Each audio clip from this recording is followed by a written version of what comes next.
Hey guys, this is Mohit Kumar Kashyap और आप सभी का वेलकम है गुरुकुल हब यूट्यूब चैनल पर। स्टूडेंट, आज की इस वीडियो से मैं अपने चैनल के माध्यम से एक नई चीज स्टार्ट कर रहा हूं। यहां पर हम 500 मैथ ट्रिक्स डिस्कस करके चलेंगे। तो इस सीरीज में डेली में 5 से 10 आपको जरूरी क्वेश्चंस कराऊंगा, इंपॉर्टेंट क्वेश्चंस कराऊंगा जो आपकी पूरी मैथमेटिक्स को कवर करते हैं।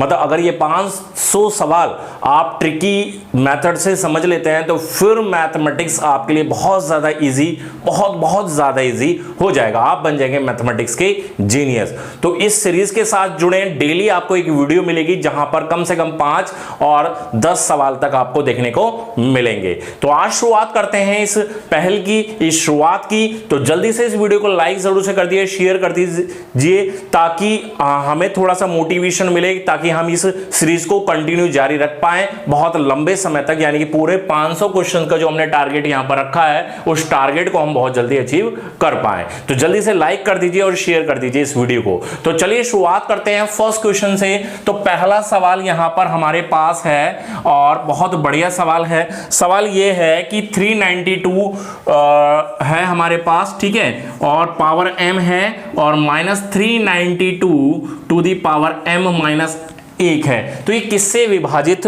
नहीं होगा? यहां पर हमारे पास 4 ऑप्शन दिए गए हैं, ठीक है। किससे ये डिवाइड नहीं होगा, किससे ये डिविजिबल नहीं है? ये पावर -1 यहां पर है, ठीक है। तो हम एक चीज जानते हैं बच्चों कि 392 टू दी पावर m, ये तो ठीक है। जब ये आपस में माइनस में है पावर, तो इसको हम ऐसे करके लिख सकते हैं कि 392 to the power into 392 to the power -1, इसको करके रखा जा सकता है, ठीक है, बिल्कुल लिख सकते हैं। और जब हम यहां से 392 टू दी पावर m को कॉमन लेंगे तो यहां पर 1 रह जाएगा और ये माइनस का 392 टू दी पावर -1, यानी कि इसका मतलब हो गया 392, ठीक है। और इसको आप सॉल्व करेंगे यहां पर तो ये बन जाएगा 392 to the power m into 392 और ये -1 हो जाएगा। तो कितना बन जाएगा? ये बन जाएगा 391/392, ठीक है। तो अब ये देख लीजिए कि इनमें से 391 और 392 का मल्टीपल कौन सा नहीं बन रहा। जो संख्याएं ना तो 392 को काट पा रही हैं, ठीक है, और ना ही 391 को काट पा रही है, वैसी संख्या कौन सी है? तो वैसी संख्या हम यहां पर देखते हैं भाई। 56 से कैंसिल हो जाएगा, 17 दूनी 34, 17 51, 391 हो जाएगा, 23 से भी हो जाएगा, 13 से नहीं होगा, ठीक है। तो 13 से विभाजित नहीं होगा, 13 से विभाजित नहीं होगा। तो ना तो 392 कैंसिल हो रहा है और ना ही 391 हो रहा है। इसका मतलब हमारा आंसर जो रहेगा वो 13 यहां पर इस क्वेश्चन का राइट आंसर हमें मिल जाएगा। समझ में आ गया ना? तो इस तरीके से आप इस क्वेश्चन को सॉल्व कर लेंगे। चलते हैं अगले सवाल पर, और अगला सवाल भी बहुत बढ़िया सवाल है हमारे पास, ठीक है। ध्यान देंगे, एक एक सवाल कीमती है, एक एक सवाल जरूरी है और हर एग्जाम के लिए जरूरी है। ना केवल मैं एसएससी के एग्जाम की बात कर रहा हूं, ना ही केवल रेलवे एग्जाम की बात कर रहा हूं। जिस भी एग्जाम में अर्थमेटिक एडवांस से सवाल पूछे जाते हैं, वहां जो भी सवाल पूछे जाते हैं, हर तरह के सवाल मैं यहां पर इस सीरीज के अंदर आपको कंप्लीट कराकर चलूंगा। तो दूसरा सवाल यह है कि a to the power b is equal to b to the power a, ठीक है। ये एक दूसरे के इक्वल दिया हुआ है ना। और a is not equal to 0, ठीक है, a is not equal to 0। और हमसे पूछा गया कि a प्लस b का मान क्या होगा, a प्लस b का मान क्या होगा। हमारे पास ऑप्शन दिए गए हैं, 5 है, 6 है, 7 है, या फिर नन ऑफ दीज, ठीक है। इस तरह से हमें मान लीजिए ऑप्शन दे दिए गए। तो अब इस सवाल में करने का तरीका क्या रहेगा? अब देखिए, जब भी इस तरह का सवाल होता है तो बच्चों से वैल्यू पुटिंग से आप क्वेश्चन को सॉल्व कीजिए। यानी कि अगर मैं a बराबर 2 मान लूं और b बराबर अगर 4 मान लूं तो सवाल हो जाएगा मेरा। भाई a की जगह मैं 2 रख लूंगा और b की जगह 4, और इधर b की जगह 4 और a की जगह 2, तो दोनों साइड इक्वल हो जाएंगे, क्योंकि 2 की पावर 4 कितना होता है? 16, और इधर 4 की पावर 2 कितना होगा? 16। तो 16 बराबर 16, यानी कि लेफ्ट हैंड साइड और राइट हैंड साइड दोनों इक्वल हो गई। कब हो गई? जब मैंने a की वैल्यू 2 मानी और b की वैल्यू 4 मानी। हमें बताना है कि a प्लस b क्या होगा। तो a प्लस b हमसे पूछा है, तो 2 + 4 हम बता देंगे, आंसर हो जाएगा इसका 6, तो कितना आंसर आ जाएगा 6। ठीक है, तो 6 राइट आंसर होगा बिल्कुल। तो आप ऐसे वैल्यू पुट करके इस तरह के सवालों को सॉल्व कर सकते हैं। बहुत जरूरी सवाल है, इस तरह का सवाल भी एग्जाम में अक्सर आपको देखने को मिल जाता है। आगे बढ़ते हैं, थर्ड क्वेश्चन पर चलते हैं बहुत जल्दी से, और वो भी बहुत जरूरी सवाल, बहुत ही इंपॉर्टेंट सवाल मैं आपको यहां पर करा रहा हूं। ठीक है, तो सवाल क्या है, तीसरा सवाल ये है कि सवाल है आपके सामने कि 1421 गुणा 1423 और 1425 आपको दे रखा है, और इसको अगर 12 से विभाजित किया जाता है, 12 से अगर डिवाइड किया जाएगा तो यहां पर रिमाइंडर क्या बचेगा वो हमें बताना है। अब इसको 12 से डिवाइड करना है पूरे को। अब पूरे की मल्टीप्लाई करो सबसे पहले, फिर 12 से डिवाइड करो, ठीक है, तब आपको रिमाइंडर पता चलेगा। लेकिन इतना समय तो एग्जाम में नहीं होता, तो मैं करना क्या है, हमें इंडिविजुअली डिवाइड कर लेना है। कैसे करना है देखो समझो, 12 से इसको डिवाइड करेंगे तो 12 एकम 12, ठीक है, 2 बचेगा, और 12 एकम 12 और कितने बचेगा 10, 12 एकम 12, 12 8 96, 5 बचेगा। ठीक है, 8 बार में चला जाएगा ना, तो ओवरऑल क्या रिमेनिंग बचा यहां पर, 5 बचा, 5 लिख लेंगे। ठीक है, 118 बार चला जाएगा, 5 रिमेनिंग बच जाएगा। इसको आप करेंगे तो यहां पर भाई 2 इससे ज्यादा है तो डेफिनेटली इससे 2 ज्यादा बच जाएगा, 7 बच जाएगा, है ना, डिवाइड करेंगे। और 23 से ये 2 ज्यादा है 25, तो सीधी सी बात है 7 से 2 ज्यादा बच जाएगा, यानी कि 9 बच जाएगा। एक को डिवाइड करके देख लीजिए, बाकी का तो आपको रिमाइंडर पता चल ही जाएगा कि भाई जब यहां पर 5 रिमाइंडर बच रहा है तो यहां 2 फालतू है तो 7 बच जाएगा, और 23 से 25 है तो ये 2 फालतू है तो यहां पर 9 रिमाइंडर बच जाएगा। तो 5 7 9 इनकी मल्टीप्लाई कर लेंगे हम, तो कितना हो जाएगा 9 7 63 पंजा कितना हो जाएगा, ये हो जाएगा 315, और 315 को अब 12 से डिवाइड कर लो आप। ठीक है, अब फाइनली 315 को डिवाइड कर लो, बस हो गया काम आपका।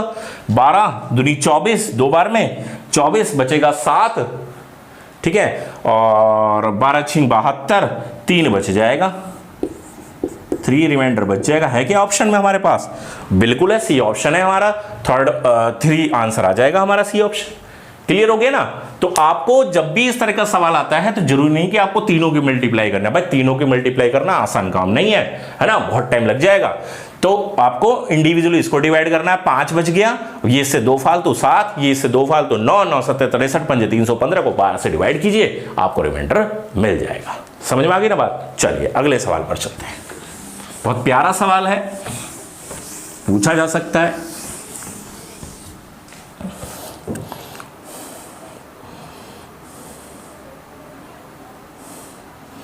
चलिए आगे बढ़ते हैं। सवाल पूछा जाता है अक्सर एग्जाम में कि 4 की पावर 10 गुणा 7 की पावर 3 गुणा 16 की पावर 2 गुणा 11 गुणा 10 की पावर 2 के कितने अभाज्य गुणनखंड है। ठीक है, कितने अभाज्य गुणनखंड है। ठीक है, पूछा जाता है इस तरह का सवाल अक्सर एग्जाम में। तो करना क्या है, अब अभाज्य गुणनखंड का मतलब क्या होता है, प्राइम फैक्टर।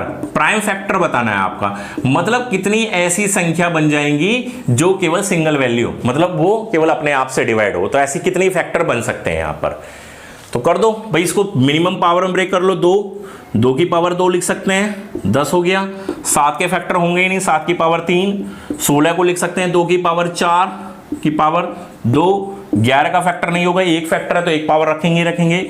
10 को लिख सकते हैं 2 गुणा 5, ठीक है, और 2 की पावर 2 अलग हो जाएगा, 5 की पावर 2 अलग हो जाएगा।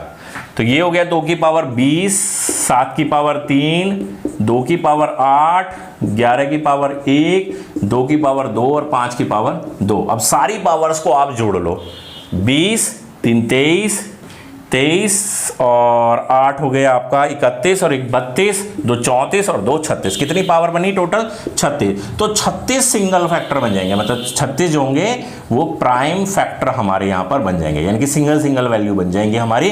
तो 36 प्राइम फैक्टर हमारा राइट आंसर यहां पर हो जाएगा इस क्वेश्चन का। आगे ना बात समझ में, ये तरीका रहेगा इस क्वेश्चन को सॉल्व करने का। ठीक है, चलिए तो ये 4 सवाल हमने यहां पर क्लियर किए। आगे बढ़ते हैं, एक और प्राइम फैक्टर वाला सवाल एक और बता देता हूं क्योंकि बहुत जरूरी सवाल है। एक और सवाल है मेरे पास, वो भी आप समझ लीजिए। मान लीजिए 6 की पावर हमें दिया गया 333 गुणा 7 की पावर 222 गुणा 8 की पावर 111। ठीक है, इसमें हमें प्राइम फैक्टर बताने हैं कि इसमें कितने प्राइम फैक्टर है, इसमें कितने अभाज्य गुणनखंड है। देखो इसको लिख सकते हैं 2 गुणा 3, 2 तिया 6, 333 ये हो गए, 333 ये हो गए। 7 की पावर 7 के फैक्टर होगा ही नहीं, और ये हो गया आपका 2 की पावर 3 हो जाएगा 8। 8 क्या हो जाएगा 2 की पावर 3, और 3 के ऊपर पावर 111, 111 की 3 में मल्टीप्लाई हो जाएगी ना, पावर के ऊपर पावर है तो 333 हो जाएगा। ठीक, तो ये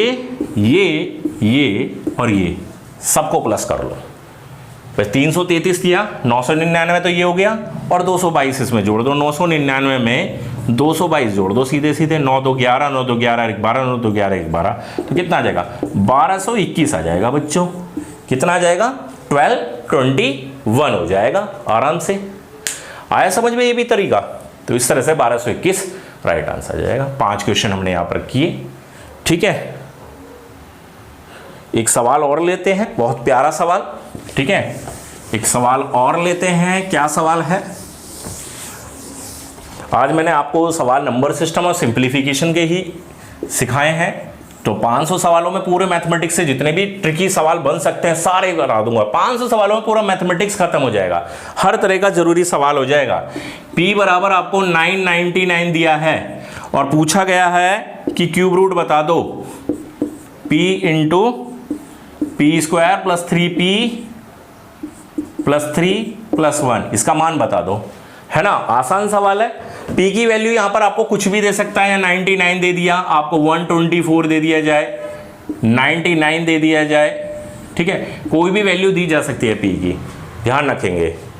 तो जब भी आपका इस तरह का सवाल आता है तो ध्यान रखेंगे, जो भी आपकी वैल्यू दे दी गई, यहां पर 99 दे दी जाए, 999, इसमें 1 प्लस कर लो ये वाला, और आपका आंसर आ जाएगा 1000।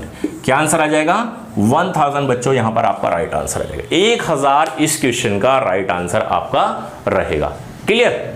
बस ये वाला आपने प्लस कर देना है 1 में, क्योंकि इसको जब आप सॉल्व करोगे ना बच्चों इसको, तो ये बन जाएगा आपका P प्लस 1 का क्यूब, है ना, और उसका क्यूब रूट है, पूरा बन जाएगा ना।